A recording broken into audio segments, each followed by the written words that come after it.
Hello YouTube. Today's video is gonna be about the upcoming tennocon baro, whether you're watching before tennocon starts or after tennocon has finished. Plan to make this video as like something to go back to when you visit tennocon baro.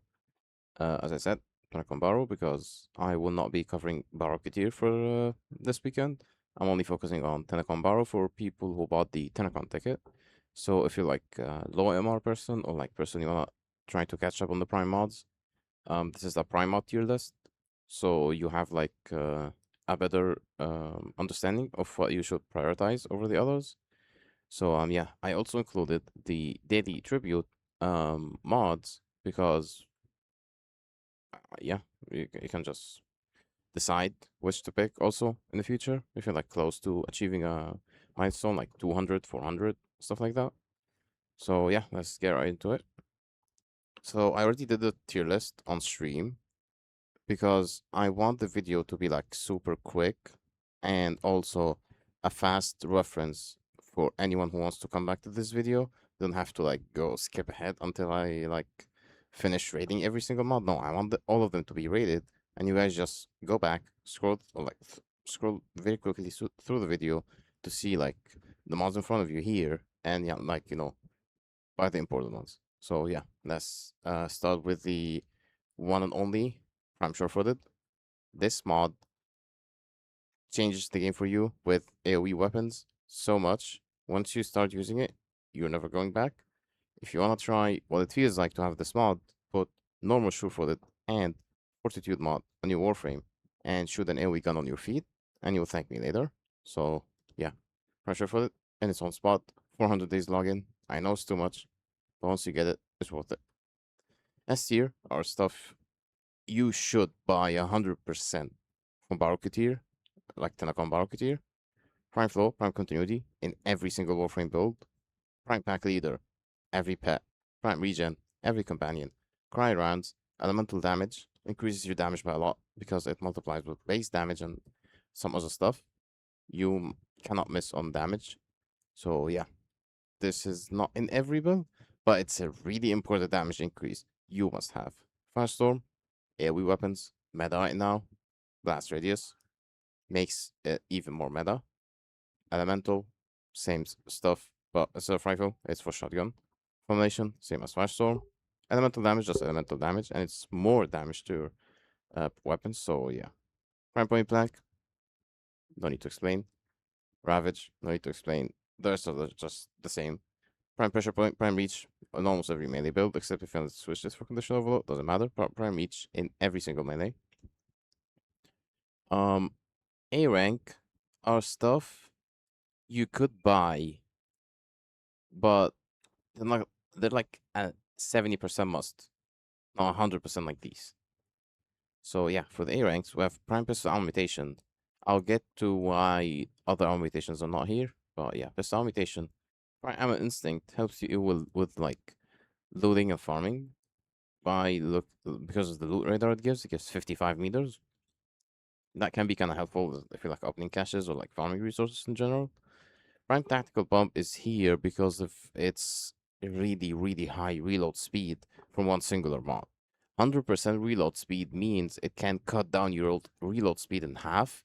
Considering some shotguns have really high reload speed, this is really important for them. So I like the quality of life from this mod a lot. Make sure to grab it if you have the extra ducats after you finish S tier. Steady Hands, well, the best Exodus mod for pistols. I cannot think of a better one, except for like projectile speed or something.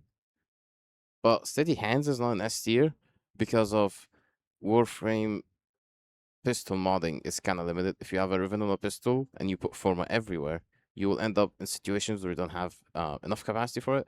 So you put normal Steady Hands. So that's why not S tier, even though I use it on almost every pistol I have. Fever Strike could have been S tier, but many influence exists. So most of the time you mod for electricity. Fever Strike is nice, but electricity just clears. You could use it if your Warframe can do electric damage for your melee. Prime Fury, day login. This should be your first day login reward. At 200 days, you should get that. And at 400, sure for the other two mods, you get them later.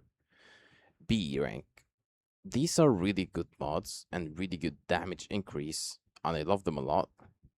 But the thing is, you need to swap a lot and change mods constantly just to maintain that high damage. Not for every mod, by the way. I'm talking about only the faction mod. So I don't think they should be in A or S because they're just, as I said, or as I typed here, min maxing. You don't need to have them 100%. But if you're going high level content, grab them. So yeah, all faction mods. The exceptions are Prime Stabilizer, because we have a better access mods for rifles, which is vigilante supplies, which is also why primed ammo mods for shotgun and what is it? Yeah, there they are. Rifle, sniper, shotgun, vigilante supplies exists. That's why you don't need these at all. But yeah, I'll get to C tier later. Anyways, so yeah, stabilizer, not bad. You could use it actually more than the ammo mutation for some guns like Latron Prime Incarno, for example. It has really high kick in the recoil. You could use that. Prime ammo stock, same thing as Prime Tactical Bomb. Really high chance, or for the magazine capacity, literally doubles your magazine. I love it. But will I use it? No, I would see myself using reload speed more than magazine capacity. That's just my personal opinion. Again, faction mods, important, but min-maxing purposes only. Quick draw can be good for some pistols. And yeah, this is B rank, quick and fast. C rank are mods that you would use in like, I don't not use them at all, or use them in like 5 builds or like 7 builds maximum. I know people would question Prime Do Direction and Prime Dual Rounds and Prime Ruby the Lion Barrel and all the Arcwing mods basically. The reason I put all Arcwing mods here is because you don't use Arcwing as much. These should be S tier mods. You must have. But you don't use arc guns that much in your like gameplay loop of Warframe. So this is why these are C tier. Not because they're bad or they're unusable. They're on every single Arkham build, I know. But the usability of Argon in itself is just low. So yeah, that's why I rated them very low, including all the other Arcwing mods. But as for Prime Redirection, we're heading towards a meta of complete and utter domination in nuking. I don't think you would have the mod capacity for Prime Redirection. And even if you do, you need Shield Recharge. Either sacrifice another mod slot for Shield Recharge, or put Arcane Aegis, or play Vazarin. So I think this will hold you back in your nuking setups when we have like Paralyzing Shields and Brief Respite. We have Rolling Guard. Vazarin can like protect us without needing Prime Direction. We have so many protection layers in the game, abilities as well that can protect you. Overguard is so accessible at the moment. So yeah, I know this is a good mod. Some people might be angry at this, but I think it's a C tier for Prime New Direction. Don't waste your plat unless you don't need all these. So yeah, these, as I said, vigilante supplies for all these three. So we don't need them. Arcing mods, we just talked about it.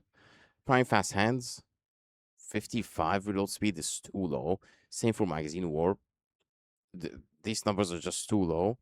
You would, it's gonna be rare when you use them. Like it's very rare. Some Incarno evolutions gives more than that for Incarno primaries, by the way. So yeah, these numbers are just too low and underwhelming. Prime Shred, the reason it's so low here is because it's a login reward. So you're not gonna tell me that you're gonna pick this over Prime Fury or Prime Surefoot. That's why it ended up here. Again, Pistol Gambit, the reason it's here is because we have two reasons for this to be a C tier. We have Creeping Bullseye, which is the 200% crit chance and minus fire rate for pistols, and Secondary Innervate, which is the best pistol arcane of all time. So these two reasons made this C tier. Prime Stim Magazine, same issue, 55%, too low to consider. So yeah, I have it like on 1 or 2 builds maximum. Same for these two as well. So yeah, D tier are just rage bait. They shouldn't be. They should not be prime mods in the game. Ammo chain, ammo maximum. You want as much damage as you on your AUG gun. You don't need ammo maximum. I know for the cooldown and stuff. No, you don't need them. You can manage your cooldown AUG gun. Some enemies drop heavy ammo to reset your cooldown. Even use dispensary as a helmet, but don't use prime ammo chain. You lose on damage. This one feels like an arcane, but you don't reload AUG guns that often. It should have been an arcane, not a mod. So I'm not a fan of it. Prime vigor is just confusing. Why? Why Prime Figure is a thing. And also, it's a daily tribute mod. So this should be the last mod you pick for me, day tributes at like day 900 or something. So yeah, this is literally useless. There is no use for that, except for Inaros, probably. And even on Inaros, I would not put that. Prime Heavy Trauma, mega troll mod. I don't know why there's impact damage as a prime mod. Back in the day, it used to be used for Atlas, but we have his separate exalted modding right now, and he does not need this. Counterbalance, troll. On shotguns, you need fall off, and to make your fall off better, you use galvanized acceleration. You would never need recoil on shotguns. You need accuracy and fall off. Weapon recoil, not needed at all. Rage bait, you don't need prime counterbalance for shotguns. And yeah, that's it for the list. Again, you can refer to that video anytime you want. Baro will start in a few hours from now, I think, or maybe tomorrow, and he will last for a week. So during this week, you can get your ducats, farm them, buy them, whatever, and you can refer to this video anytime you want to pick the mods you'd like to have and see their priority. And yeah, thank you everyone for watching. And I'll be streaming tennocon live on Twitch, like streaming my POV of watching tennocon if you want to drop by. I know there's drops only exclusive to Warframe streams, like the actual main channel. So yeah, it's fine if you don't want to drop by, but just in case, I'll be live watching tennocon. And yeah, I'll see you there if you want to. If you don't want to, I'll see you in the next video.